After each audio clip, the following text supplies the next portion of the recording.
स्वागत है। बच्चों, कल की कक्षा में हमने सूरदास का पहला पद, उसकी समरी की थी। आज हम उसका दूसरा पद करेंगे।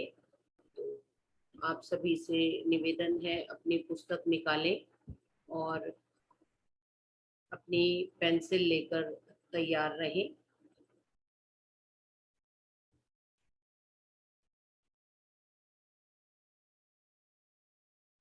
हमने पहले पद के अंतर्गत आपको गोपियों की मनोव्यथा बताई थी कि किस प्रकार गोपियां जो हैं वो श्री कृष्ण के ना आने से और उद्धव के संदेश से परेशान हो गई थी। तो दूसरा पद हमारा जो है, उसके अंतर्गत हम आपको आगे की कथा बताएंगे। तो पहले इसके शब्दार्थ पर चर्चा कर ली जाए, ताकि आपको कहीं भी कोई परेशानी ना हो, दिक्कत ना हो। तो आइए इसके शब्दार्थ पर चर्चा करते हैं। मन की मन ही मांझ रही। मांझना मतलब अंदर, ठीक है। मन के अंदर ही मन की बात जो है वो रह गई थी उनकी। अवधि आधार आस आवन की तन मन बिथा सही। अवधि का अर्थ है बेटा समय, आधार का मतलब है आधार, आस का अर्थ है आशा, आवन का अर्थ है आगमन, बिथा का अर्थ है व्यथा, जोग का अर्थ है विरहनी, जोग जोग का अर्थ है योग, विरहनी का अर्थ है वियोग में जीने वाली, विरह दही इसका अर्थ है विरह की आग में जल रही है,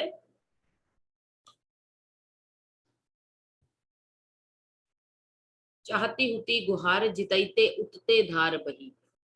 उती मतलब थी, गुहार मतलब रक्षा के लिए पुकारना, जितैते मतलब जहां से, उत मतलब उधर,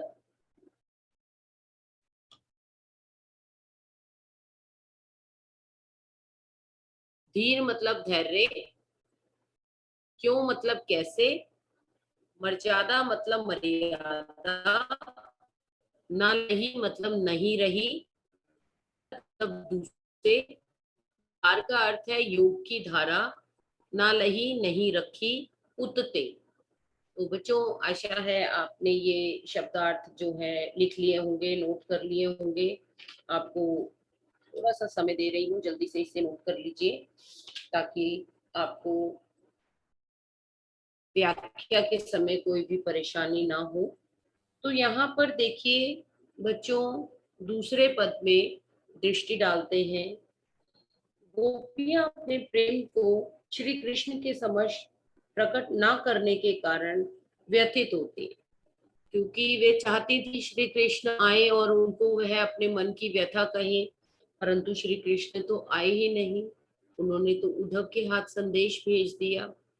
ऐसी स्थिति में गोपियों की मन की बात उनके मन में ही रह गई, उनकी अभिलाषाएं उनके मन में ही दबकर रह गई। गोपियां कह रही है मन की मन ही मांझ रही। तो हमारे मन की बात हमारे मन के अंदर ही रह गई है। जब आपका कोई दोस्त जिससे आप बात करना चाहे वो आपको ना मिले, तो आपको कैसा प्रतीत होता है कि भाई वो तो मुझे मिला ही नहीं, मुझे तो उसको बात कहनी थी। आपको जब तक उसको बता नहीं देते, आप कहते हो वो मिल जाए, चल उसका फोन आ जाए, ओहो वो तो आया ही नहीं, उसने किसी और दोस्त के हाथ संदेशा भेज दिया कि मैं तो आ नहीं सकता भाई, तुम अपने नए फ्रेंड्स बना लो, मेरे मैं तो नहीं आ पाऊंगा। तो ऐसी स्थिति में आप जो बात उससे करना चाहते थे अपने दोस्त से, वो आप और किसी से नहीं कर सकते हो। तो यहाँ गोपियों की मनोस्थिति को ये इसी प्रकार से समझिए कि उनके मन की बात उनके मन के अंदर ही रह गई। वो कहती है कही जाई कौन पे उधो ना ही परत कही। वो कहती है अपने मन की व्यथा हम किससे जाकर कहें, और प्रेम पीड़ा को दूसरों के सामने प्रकट भी नहीं कर सकते हैं। सारी बातें सबसे थोड़ी ना की जाती हैं। अब मेरा जो पक्का मित्र होगा, मैं उसे ही अपने मन की बात कर सकती हूँ ना, हर किसी से थोड़ी ना कह सकती हूँ। तो वो कह रही है कि हमारे मन की बात हमारे मन में ही रह गई, हम तो और किसी से अपने मन की बात कर भी नहीं सकते हैं। अवधि आधार आस आमन की तन मन बिथा सही। अवधि मतलब दिन, आधार मतलब आधार, आस मतलब आशा, आवन मतलब आने की, तन मतलब शरीर से, मन मतलब मस्तिष्क से, विथा यानी व्यथा, सही मतलब सहना। तो यहाँ पर क्या बताया बच्चों कि श्री कृष्ण के लौटने की मन में आशा संजोए हुए उनके आने की अवधि का ही उनको आधार था, उसी की आशा थी कि श्री कृष्ण एक दिन आएंगे। और इसी आशा में गोपियां तन और मन से व्यथा, विथा यानी व्यथा, पीड़ा को सहन कर रही थी। आपको ये कहा जाता है कि आपका मित्र आएगा आएगा आएगा, आपको एक आशा होती है कि नहीं वो छुट्टियों में आएगा, ऐसे आएगा वैसे आएगा, परंतु जब उसने आपको मैसेज ही भेज दिया कि वो वहां आएगा ही नहीं, तो आपका जितना सब्र था वो सारा बांध टूट जाता है, क्योंकि अब आपके पास उसके इंतजार की कोई आशा ही नहीं रह गई। अभी तक तो आप तन और मन से उस पीड़ा को भोग रहे थे। क्यों? क्योंकि अभी तक आपको ये था कि आपका मित्र आ जाएगा। तो यहाँ गोपियों की मनोस्थिति यही है कि अभी तक वो पीड़ा को भोग रही थी उस दिन की आशा में कि श्री कृष्ण आएंगे, और इसी आशा में वो तन और मन से पीड़ा को भोग रही थी। अब इन योग संदेश नहीं सुनी सुनी बिरहनी बिरह दई, और अब इन योग के संदेशों को सुन सुनकर, जोग मतलब योग, संदेशनी मतलब संदेशों को सुन सुनकर बिरहनी बिरह दही, विरहनिया जो है, विरहनिया गोपियों के लिए कहा गया है जो विरह की आग में जल रही है।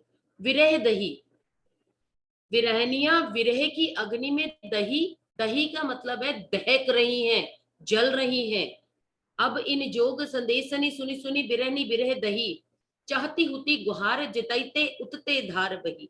चाहती, वो जिस चाहती थी जिससे गुहार लगाना, प्रार्थना करना, जितते जिससे, जिससे वो अपने मन की प्रार्थना करना चाहती थी, बात करना चाहती थी, उतते धार बही, वहीं से उन्हें तकलीफ दे दी गई। यानी श्री कृष्ण से अपने मन को वे बांटना चाहती थी, पर श्री कृष्ण ने ही उनके मन को नहीं सुना, उसके बदले योग का संदेश भेज दिया। तो उन्होंने और पीड़ा दे दी जिनको वो अपने मन की पीड़ा बताना चाह रही थी। सूरदास अब धीर धरी क्यों मर ज्यादा न लही। गोपियां कहती हैं सूरदास के माध्यम से कि अब हम धैर्य कैसे धारण करें, अब धीर धरी क्यों, अब हम धैर्य को कैसे धारण करें, सब्र कैसे करें, मर ज्यादा न लही। जब श्री कृष्ण ने अपनी मर्यादा का पालन ही नहीं किया तो इसमें हम क्या कर सकते हैं। तो बेटा ये हमारा दूसरा पद था, आशा है आपको समझ आया होगा। और हमारा समय भी समाप्त हो रहा है, इसकी व्याख्या थोड़ी सी आपको और बता देती हूँ, तो ध्यान से सुनिए। एक बार दोबारा बता रही हूँ कि श्री कृष्ण के मित्र उद्धव जी जब कृष्ण का संदेश सुनाते हैं कि वे नहीं आ सकते, तब गोपियों का हृदय मचल उठता है और अधीर होकर उद्धव से कहती हैं, हे उद्धव जी, हमारे मन की बात तो हमारे मन में ही रह गई। हम कृष्ण से बहुत कुछ कहना चाहती थी, पर अब हम कैसे कह पाएंगी। हे उद्धव जी, जो बातें हमें केवल और केवल श्री कृष्ण से कहनी थी, करनी थी, उन बातों को हम और किसी को नहीं कह सकते। और श्री कृष्ण ने जाते समय कहा था कि काम समाप्त करके वे जल्दी लौटेंगे। हमारा तन और मन उनके वियोग में दुखी है, फिर भी हम उनकी वापसी के समय का इंतजार कर रही थी। परंतु अब क्या हुआ, अब हमारे मन में बस एक ही आशा थी कि वे आएंगे और हमारे सारे दुख जो हैं उन्हें हर लेंगे, दूर कर देंगे। परंतु श्री कृष्ण ने हमारे लिए ज्ञान का संदेश भेजकर हमें और भी दुखी कर दिया।